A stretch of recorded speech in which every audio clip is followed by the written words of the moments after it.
Many of you have been in families where you've seen the sinful nature of your family member contradicting everything that person has taught you and shown you about life.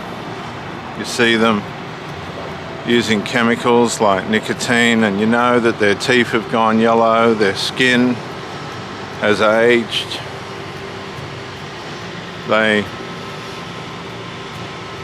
have sicknesses and illnesses as a consequence of this, and you watch them determinedly continue to abuse themselves, and you have jumped on the bandwagon and been unable to find your way out. You realize that you're in an addiction. You want to be able to come out of it, but it's become generational.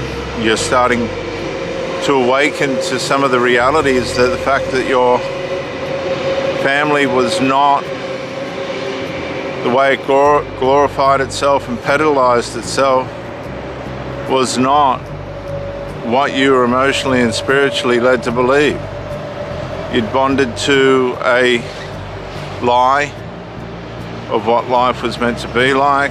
You bought into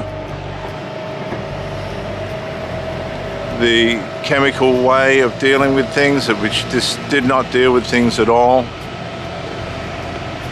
You never were able to get your feet off the ground in a way in which was going to benefit you financially or in relationships, because the family members never showed you how to develop a strong, healthy relationship. All you seen was alcoholism, drugs, maybe the pursuit of money.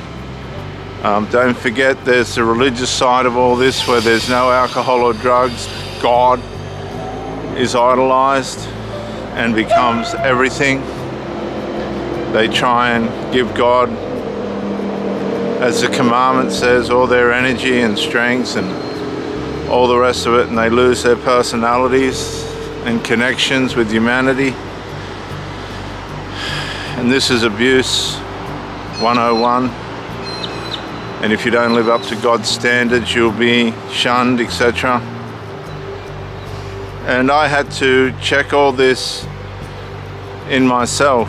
Were my standards too hard? Was I too harsh when I broke up with some of the people I were with?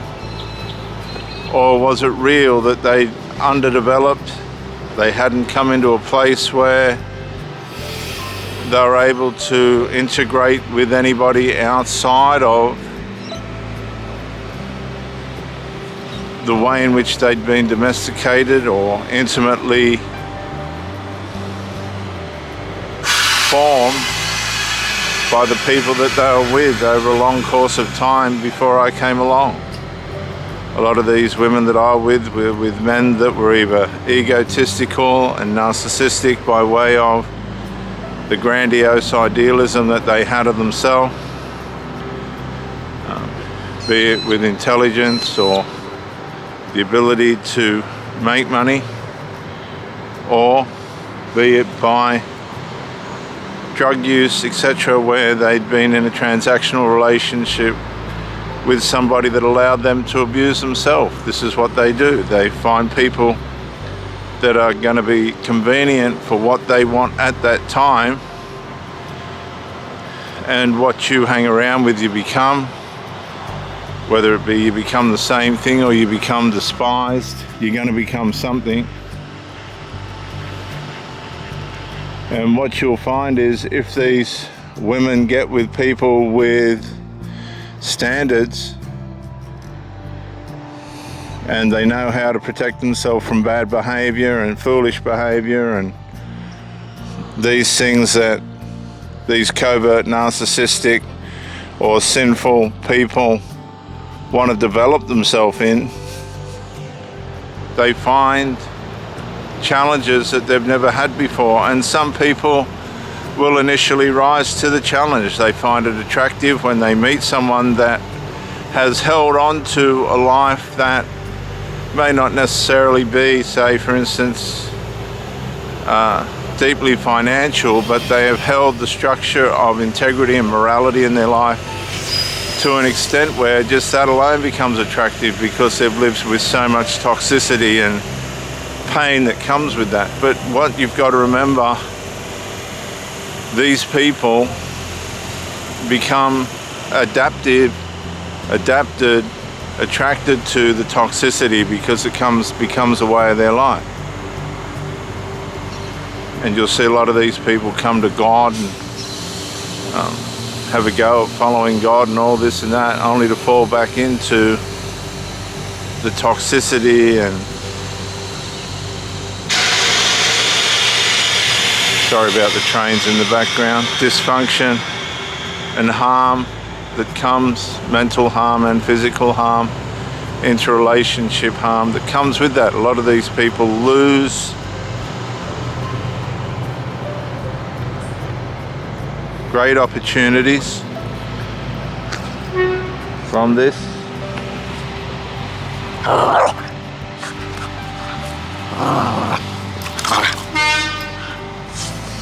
They lose great opportunities from this. Now hang on a second, viewers, stop it. Stop it. Stop it. You're going stupid. Look, he's going stupid. Stop it. Stop it. Stop it. Right. He's had his moment. He gets testosteroned up. Here he is again.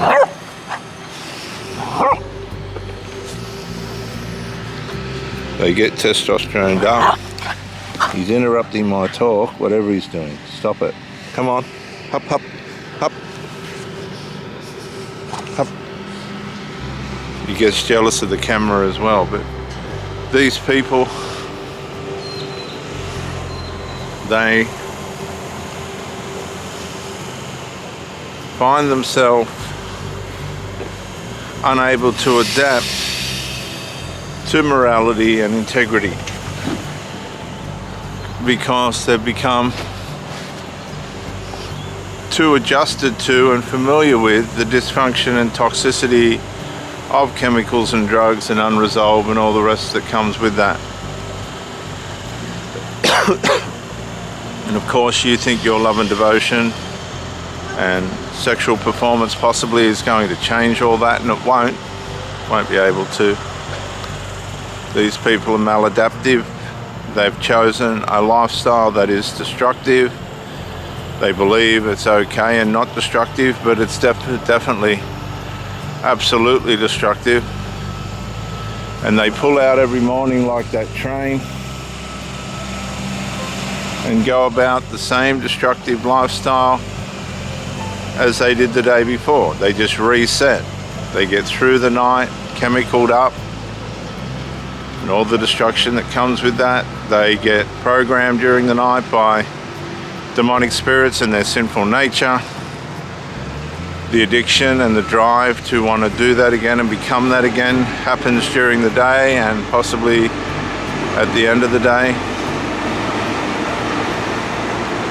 And they go around like a dog returning to its vomit, undoing any recalibration that God or the Holy Spirit might be trying to do with their conscience, and they end up maimed and harmed and with mental health issues and all of that.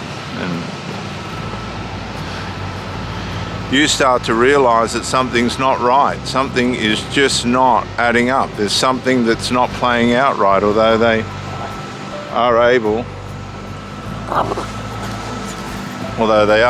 to, hang on, this idiot, don't be a fool, don't be a fool, you'll get smacked. And you realize that these people are not going to be able to have a successful relationship with you. You cut them off, You go no contact and never ever contact them again.